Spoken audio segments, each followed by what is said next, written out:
Bonjour, je suis Pierre Grelot, vétérinaire diplômé en 2023 à Oniris. J'ai réalisé ma thèse sur la résistance des strongs digestifs des bovins vis-à-vis de l'ivermectine et de l'oxonazole. Ces deux vermifuges appartiennent aux deux familles d'anthelmatiques les plus utilisées en France chez les éleveurs bovins. Les strongs digestifs sont des vers ronds parasites du système digestif.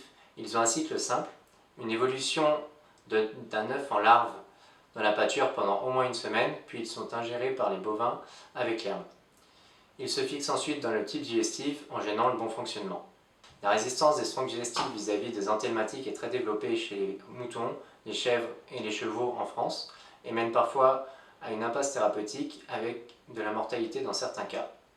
Chez les bovins, cette résistance a été très peu étudiée en France malgré l'utilisation fréquente d'anthelmatiques dans les élevages. Mon étude s'est déroulée durant l'été 2021 dans la clientèle de la clinique vétérinaire de Saint-Flour dans le Cantal avec l'aide du docteur Laurent Dravigné et de la docteure Nadine Ravinet de l'école vétérinaire de Nantes.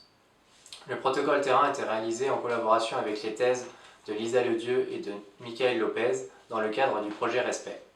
J'ai évalué l'efficacité de l'ivermectine et de l'oxonazole en effectuant un test de réduction d'excrétion fécale dans chaque lot.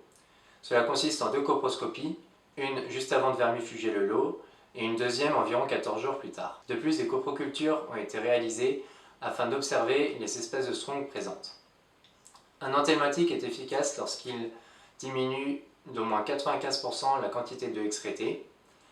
Lorsque cette proportion n'est plus atteignable, la résistance est objectivée. Après analyse statistique, 6 élevages sur 11 possèdent de la résistance à l'ivermectine. Concernant l'oxonazole, la résistance a été retrouvée dans 2 élevages. Pour les 9 autres élevages, l'efficacité était maintenue.